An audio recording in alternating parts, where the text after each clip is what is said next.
piece down here is actually can be very private if you want it to be.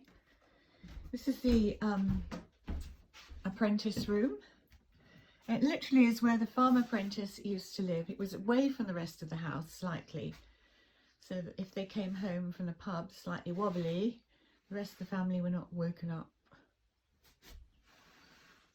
Another bed, another oak handmade bed. This one made by my husband. Again, it's going to be hard to move it. Airing cupboard and bathroom.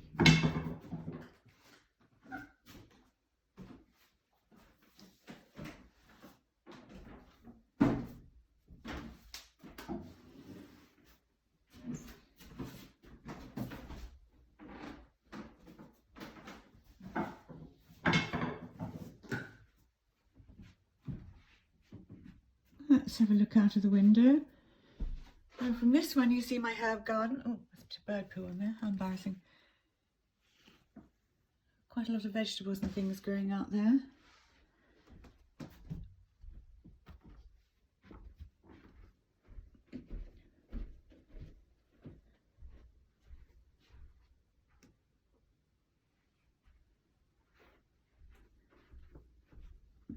So if we turn around in this corridor, you can see all the way down into the apprentice room. It's quite a long house.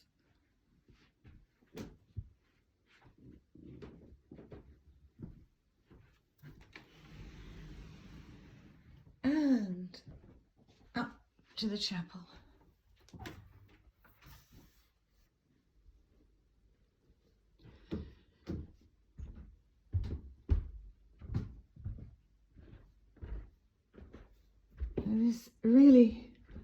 This was part of the long gallery and part of the chapel. Again, it's fully internally glazed as well. Oh, we've got a little cat here.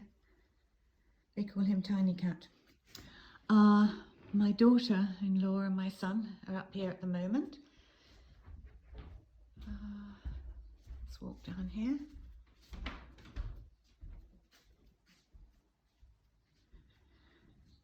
Again, a four-poster bed.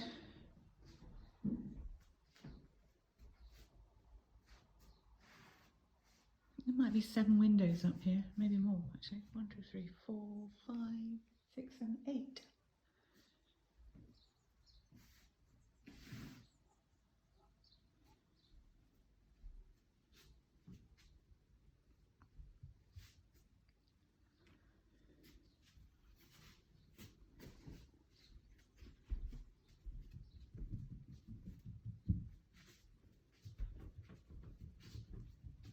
This is a very, very old door. We actually found it under the floorboards.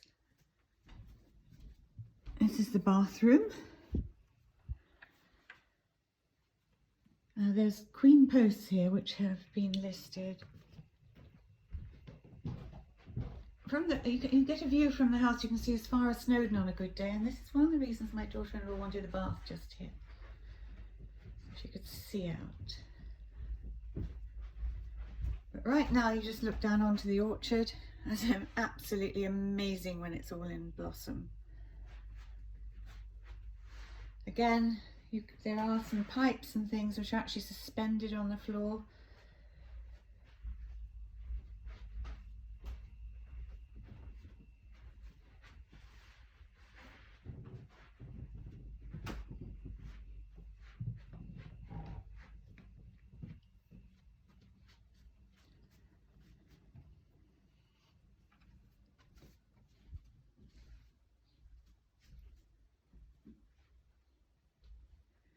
So upstairs, oh well, this looks out over my favourite building and quite a messy garden at the moment.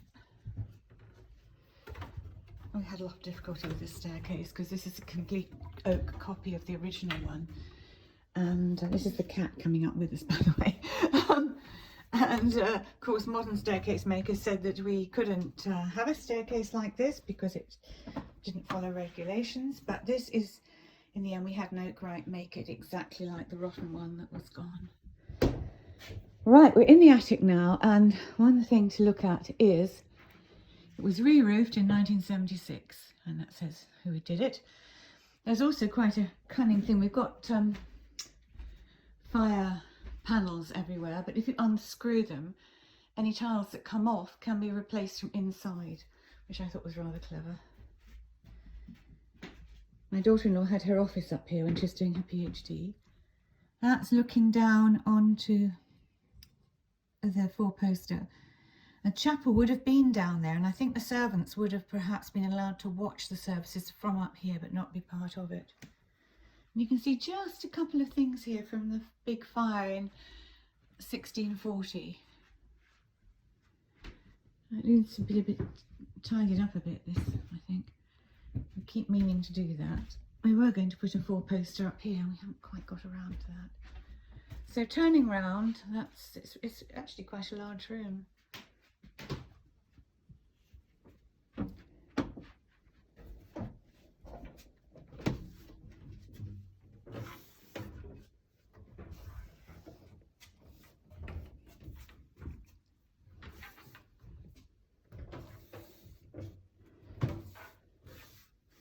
So there we are. That's all the rooms. We've looked everywhere.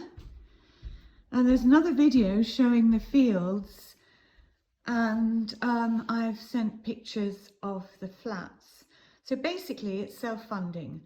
We get enough from the 3 properties on this site to keep it all going, and then we have 6 flats in Wrexham, which just a bit extra, I guess. There's room for horses, there's room for sheep. A lot of the buildings are handmade.